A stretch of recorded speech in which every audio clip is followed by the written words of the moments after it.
जय श्री राधा कृष्णा। पद्म पुराण में कार्तिक मास में के महत्व का वर्णन करते हुए कहा गया है कि पूजा करने से भगवान श्री हरि को उतनी प्रसन्नता नहीं होती जितनी कि कार्तिक महीने में स्नान करने मात्र से होती है। इसीलिए सभी पापों से मुक्ति और भगवान वासुदेव की प्रीति प्राप्त करने के लिए प्रत्येक मनुष्य को कार्तिक स्नान जरूर करना चाहिए। अब श्री गणेश जी महाराज की जय और अपने गुरुदेव जी को याद करते हुए कार्तिक मास महात्म्य का तीसरा अध्याय सुनते हैं। शिवनंदन गौरी तने प्रथम पूज्य गणराज, सकल अमंगल को हरो पूर्ण हो हर काज। बोलो गणेश जी महाराज की जय। गुरु ग्रंथन का सार है, गुरु है प्रभु का नाम, गुरु का अध्यात्म की ज्योति है, गुरु है चारों धाम। बोलो गुरुदेव महाराज की जय। कार्तिक महत्म के दूसरे अध्याय में हमने कार्तिक स्नान कैसे करें और कार्तिक में क्या करें आदि के विषय में जाना था। अब जाने इस तीसरे अध्याय में कार्तिक व्रत में क्या ना खाएं के विषय में जानकारी लेंगे। शुरू करते हैं। कार्तिक मास महत्म अध्याय 3।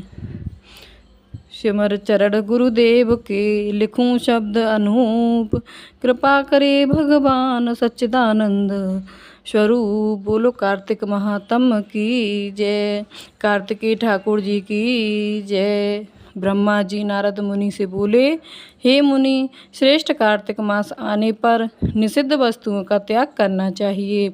तेल लगाना, पर अन्न भोजन करना, तेल खाना, जिसमें बहुत से बीज हों ऐसे फलों का सेवन करना तथा दाल और चावल, यह सभी कार्तिक मास में तज्य हैं। मतलब व्रती मनुष्य को शहद, कांजी, दाल, तेल, कच्चा भोजन, दूसरे का अन्न तथा किसी भी तरह का तामसिक भोजन नहीं करना चाहिए। रविवार को आंवला ना खाएं। देव, वेद, गौ और ब्राह्मण की निंदा ना करें। मांस आदि का सेवन ना करें। मिट्टी में उत्पन्न हुए नमक, मसूर, बासी भोजन, तांबे के पात्र में डाला हुआ दूध, केवल अपने लिए ही पकाया हुआ भोजन आदि नहीं खाना चाहिए। यह सब मांस के बराबर होते हैं। लहसुन, प्याज, फूल गोभी, मूली, लौकी, भजा, गाजर, जंगली घिया, बैगन, पेंठा दोबारा पका हुआ भोजन नहीं खाना चाहिए। दुर्गंधित पदार्थ, समुदाय संस्थान आदि का अन्न, वैश्या का अन्न, ग्राम पुरोहित और शूद्र का अन्न और सूतक का अन्न, श्राद्ध का अन्न, रास वाला रजस्वला स्त्री द्वारा दिया हुआ अन्न, लसोड़े का फल, ये सभी त्याग देने योग्य हैं। रास वाला स्त्री, मलेच, पतित, पाखंडी आदि से वार्तालाप नहीं करनी चाहिए। इन तिथियों में इन एक एक चीज़ों का भोजन भी नहीं करना चाहिए। कौन सी तिथियों में? एकम को पेंठा, दूज को बैगन, तीज को फल गोभी, चौथ को मूली, पंचम को बेलफल, छठ को कलिंदा, सप्तमी को आंवला, अष्टमी को नारियल, नवमी को जंगली घिया, दसवीं को परमल, एकादशी को बेल, द्वादशी को मसूर, त्रयोदशी को पान, चतुर्दशी अथवा अमावस्या और पूर्णिमा को फली का साग नहीं खाना चाहिए। कार्तिक में केवल नरक चतुर्दशी, दीपावली के दिन एक रोज पहले जो होती है रूप चौदस, जिसको बोलते हैं, शरीर में तेल लगाना चाहिए। उसके सिवा किसी भी दिन व्रती मनुष्य तेल ना लगाए। प्रहलाद ब्रह्मा जी के अंश से उत्पन्न हुआ जो कार्तिक मास में उसके पत्तल में भोजन करता है वो भगवान विष्णु के लोक में जाता है। पीपल के रूप में साक्षात भगवान विष्णु विराजमान हैं।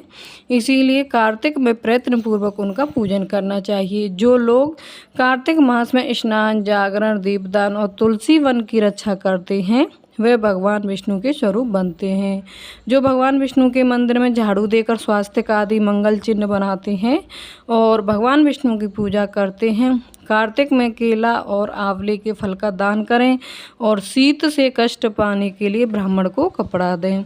इतनी कथा सुनकर नारद जी पूछने लगे, हे ब्रह्मदेव, अब आप मुझे उत्तम देवता का पूजन बताइए। तब ब्रह्मा जी कहने लगे, हे पात्र, गढ़मी नदी के उत्तर की ओर गिरजा के दक्षिण में 40 कोस की पृथ्वी महाक्षेत्र कहलाती है। वह पर ही शालिग्राम तथा गोमती चक्र होते हैं। जिनका चरणामृत लेने से मनुष्य मुक्ति को प्राप्त हो जाता है। अब चरणामृत लेने का मंत्र कहते हैं, ओम अकाल मृत्यु हरण सर्वव्याधि विनाशिनम विष्णु पादो गदम पित्वा पुनर्जन्म न विदते। इस मंत्र को पढ़कर भगवान शालिग्राम का चरणामृत लेना चाहिए। शंख में भरा हुआ और भगवान पर चढ़ाया हुआ जल अंगों में लगाने से सब तरह के रोग दूर हो जाते हैं और पाप भी नष्ट हो जाते हैं तथा मनुष्य मुक्ति को प्राप्त हो जाता है। जिस गोमती में एक चक्र हो उसको सुदर्शन, जिसमें 2 चक्र हो वो नारायण, जिसमें 3 चक्र हो उसको अच्युत, 4 वाले को जनार्दन, 5 वाले को वासुदेव, 6 वाले को प्रद्युम्न, 7 वाले को संकर्षण, 8 वाले को नलकवर, 9 वाले को नव्य और 10 वाले को दशावत कहते हैं। इनके दर्शन मात्र से मनुष्य मुक्त हो जाता है।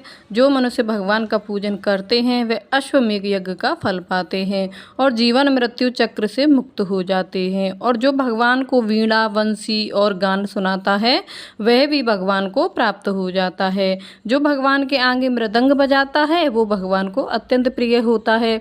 जो भगवान के आगे धूप जलाता है वह कभी नरकगामी नहीं होता।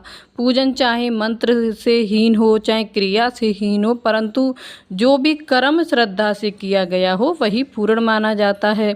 इतना कहकर ब्रह्मा जी कुछ क्षण के लिए रुके, फिर पुनः बोले, अब कच्छ व्रत आदि के विषय में कहता हूँ।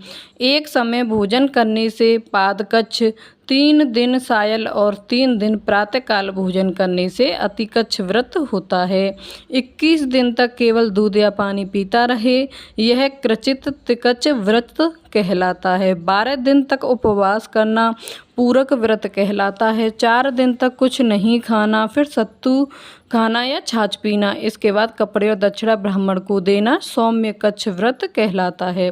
इस प्रकार 12 दिनों तक करना द्वादश कृच्छ व्रत कहलाता है। दूसरे दिन उपवास करना यह कृच्छ सतपन व्रत कहलाता है। 3 दिन तक गौमूत्र, 3 दिन तक गोबर, फिर 3 दिन दही, फिर 3 दिन दूध, फिर 3 दिन तक घी खाएं। यह संतापन व्रत है जो सब पापों को नाश करने वाला होता है। इसी प्रकार गूलर, कमल, बेल, डंके पत्ते या कुसा का जल प्रतिदिन पीने से उनकृत व्रत होता है। और 3 दिन उपवास करके पहली लिखी हुई वस्तुएं पिए तो पन कृच व्रत होता है। कार्तिक शुक्ल चतुर्दशी को भगवान का पूजन करना चाहिए। उपवास करके उस रात्रि को जल में स्थित रहें, यह पेट जल कृच व्रत कहलाता है। इसके करने से वैकुंठ की प्राप्ति होती है।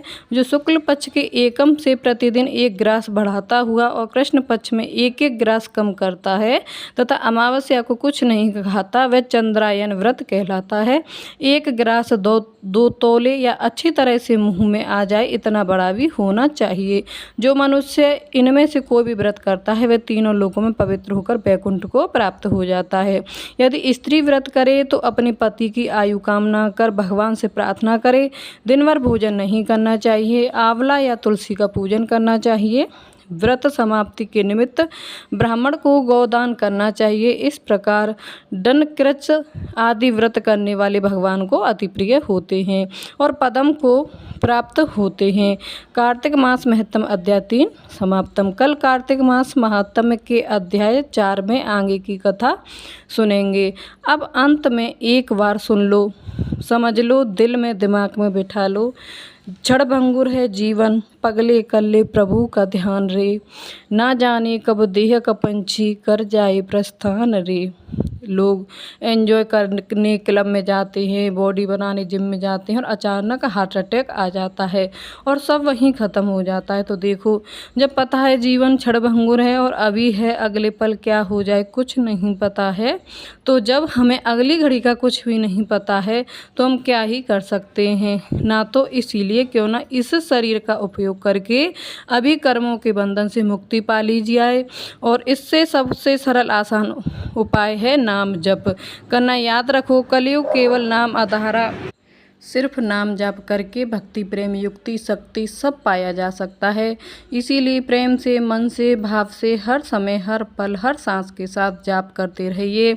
हरे कृष्ण कृष्ण कृष्ण हरे हरे, हरे राम हरे राम, हरे राम हरे हरे। आप प्लीज़ इन वीडियो को ज़्यादा से ज़्यादा शेयर करके शास्त्रों को ज़्यादा से ज़्यादा प्रचार करें। यह भी एक सेवा है। Please like share and subscribe ज़रूर करें। तो मिलती हूँ नेक्स्ट वीडियो में, तब तक के लिए राधे राधे, जय श्री कृष्णा।